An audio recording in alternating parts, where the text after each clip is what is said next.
Welcome back. We are back in the book of Esther. We're going to be in Esther chapter 4 today. And the thing I want to ask you, just kind of kick things off, is this. Have you ever had a moment where you say, if I speak up and I say something, this could go really badly for me, but if I stay quiet, I'm going to have to kind of carry the weight of that with me too. So I don't know what to do here. And I'm not talking like go really badly for you in the sense that, hey, this is a little bit awkward. I mean more like life altering stuff. Maybe you lose a career, you lose a friendship, something like that. And I think in a lot of ways that is Esther chapter 4. It kind of feels like one of those movie scenes that you're watching, munching on some popcorn, and suddenly you stop chewing and you're just looking at the screen like this. You're like, uh-oh, things just got real. So that is Esther chapter 4. Now, if you don't remember, the book of Esther was set in the Persian Empire, and God's name is not explicitly mentioned in the book of Esther, which is kind of crazy. But if you read through this, you see his providence quietly moving underneath everything that's happening, positioning Esther for the Jewish people. And the Jewish people are living in exile. And if you remember from the previous chapter, chapter 3, a man named Haman was put in charge. The king decreed everybody was to bow down to him. A man named Mordecai, who was the uncle of Esther, refused to bow down to him. And the logical response to that from Haman was, yeah, let's annihilate this entire group of people. The entire Jewish people, let's just wipe them out. So he sends a decree out and says, hey, on this one day, everybody's going to kill all the Jews, and if you kill the Jews, you get their possessions. So he's sort of incentivizing them for this genocide. So that's where we pick up in chapter 4. Chapter 4 opens with Mordecai learning about this decree, and in verse 1 it says this. When Mordecai learned about all that had been done, he tore his clothes, he put on burlap and ashes, and went out into the city, crying with a loud and bitter wail. So he tears his clothes, he puts on sackcloth and ashes, and he's wailing loudly in the city. He is literally undone, and honestly, I respect that. Sometimes the most spiritual response to evil isn't composure, it's heartbreak and devastation, and we're seeing that from Mordecai at the beginning of chapter 4. Now, meanwhile, Esther, she's over in the palace. She is in a place of protection. She's comfortable. She's isolated from all that's happening, all this news. But she hears Mordecai is in sackcloth, and her first move is to send him clothes. Verse 4 says, when Queen Esther's maids and eunuchs came and told her about Mordecai, she was deeply distressed. She sent him clothing to replace the burlap, but he refused it. Then Esther sent for Hathach, one of the king's eunuchs, who had been appointed as her attendant. She ordered him to go to Mordecai and find out what was troubling him and why he was in mourning. So Hathach went out to Mordecai in the square in front of the palace gate. Mordecai told him the whole story, including the exact amount of money Haman had promised to pay for into the royal treasury for the destruction of the Jews. So here's Esther. She's like, Uncle Mordecai, please stop crying in the streets. You're embarrassing me. You're making things awkward for me. But she doesn't yet know what's happening. Once she finds out that there's a genocide decree, Mordecai tells her that she has to go to the king and plead for mercy. But there's just one slight problem with that plan. You don't just go walking into the king's presence uninvited. If he doesn't extend his golden scepter, then you die. No appeals, nothing like that. You walk into the king's presence uninvited. He doesn't hold out his golden scepter. You're done. You're dead. You're gone. So Esther tells Mordecai, hey, I've not been called to the king in over 30 days, and that sort of feels very human. Like, I don't even know where I stand with this guy right now, and I'm supposed to go in there and plead for mercy?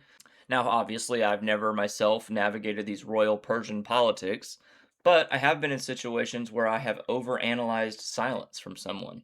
When somebody hasn't called or texted back, when a conversation kind of falls off, or it feels like the tone is a little weird and you start kind of analyzing this in your mind, you're unsure that you still have favor with this person, and that uncertainty is a real feeling, and it's a real feeling that can sometimes feel very heavy. So then Mordecai sends back a message to Esther that sort of anchors the whole chapter here. This is verse 13. It says, Mordecai sent his reply to Esther, don't think for a moment that because you're in the palace you will escape when all the other Jews are killed. If you keep quiet at a time like this, deliverance and relief for the Jews will arise from some other place, but you and your relatives will die. Who knows if perhaps you were made queen for such a time as this? Wow, that's not flattery from Mordecai. That is just straight up theology. God's purposes are not hanging by Esther's bravery. Deliverance will come from somewhere, God is not panicking, God is not sweating, but Esther's obedience will determine whether she participates in that deliverance or she sits on the sidelines herself from it. And honestly, that's a feeling that's pretty humbling. Sometimes, if I'm honest, I act like everything will kind of depends on me, like heaven is nervously waiting for my flawless execution. Mordecai is basically saying, relax, God's got this under control, but you have a decision on which side of this you want to be, and what a position to be in for Esther. Now, the phrase "for such a time as this," it sounds like an inspirational quote that you might find on a coffee mug or a blanket or something like that. But in the context of this story here, honestly, it's pretty terrifying. Like, Esther, you have to risk your life. But the way that Esther responds is quiet but powerful. And in verse 16, she says to Mordecai, "Go and gather together all the Jews of Susa and fast for me. Do not eat or drink for 3 days, night or day. My maids and I will do the same. And then, though it is against the law, I will go in to see the king. If I must die, I must die." So Mordecai went away and did everything as Esther had ordered him. Let's go, Esther. She's like, you guys pray and fast for me. Esther just decides that, hey, if I have to die, I have to die. And I don't think that's recklessness on her behalf. That is straight surrender to God's purposes. And I think it's pretty awesome. But notice something here. She fasts before she acts. She spends time seeking God's guidance before she steps forward. And if I'm being honest, I tend to sometimes do the opposite. I'll act first, panic, then I'll start praying and I'll say, hey, God, I made decisions here. I probably should have sought you before I did this, but now I'm here and I need your help. Can you help me? But what does Esther do? She pauses, she humbles herself, she recognizes that courage without dependence on God is just adrenaline, and real courage is anchored in trust. And I think Esther proves that here. Now, here's the other thing. Remember, Esther is sitting in the palace. She's in a position of comfort and protection. And I think for a lot of us, comfort can often tend to numb us. Here's Esther insulated within the palace, and it's easy to sort of overlook or miss the sackcloth guy wailing in the street at the city gate when you're surrounded by marble floors, tapestries, wealth, riches, all this stuff. And that's something that I can honestly parallel with my own life. When life is going good, life is smooth, it's easy to forget that we're carrying heavy things. And sometimes God will allow tension, not to punish us, but to wake us up to the reality of something going on around us. Another thing that stands out to me here is that obedience doesn't always come with guarantees. Like, we love obedience when it ends with applause or it ends with celebration, but sometimes obedience might just sound like, if I must die, I must die. It's choosing integrity when it might cost us something, when it might cost us a promotion, it might cost us comfortability within a relationship or a friendship. It's stepping into leadership that you feel wildly unqualified for. And I've definitely been in a position where I have avoided uncomfortable conversations longer than I should have. And every time I do, I definitely feel that nudge of, hey, this might be your moment. So, what does Esther chapter 4 teach us here? I think it's that first, God's sovereignty doesn't cancel out our responsibility. Deliverance will come. God will be faithful. God is faithful. But our obedience determines whether we get to experience the joy or be a part of it. Second, I think courage is usually forged in those private moments of our life. Esther fasts before she acts. Fasting came before going into the throne room, and I think that's important. The other thing is that your position, wherever you're at, wherever God has placed you, it's not accidental. Wherever you are, your job, your family, your influence, it's the very platform that God intends to use, not for your glory, but for His purposes.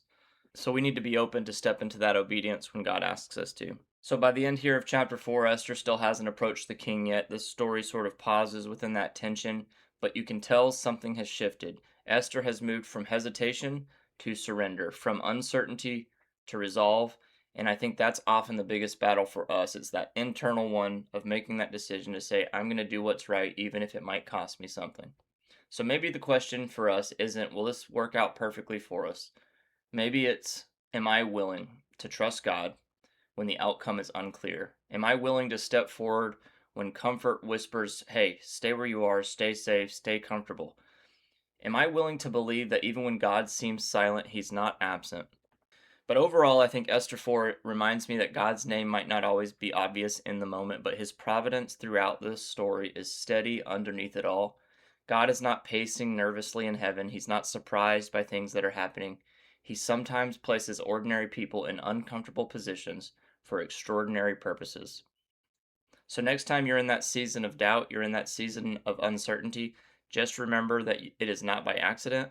It might just be for such a time as this. Won't he do it?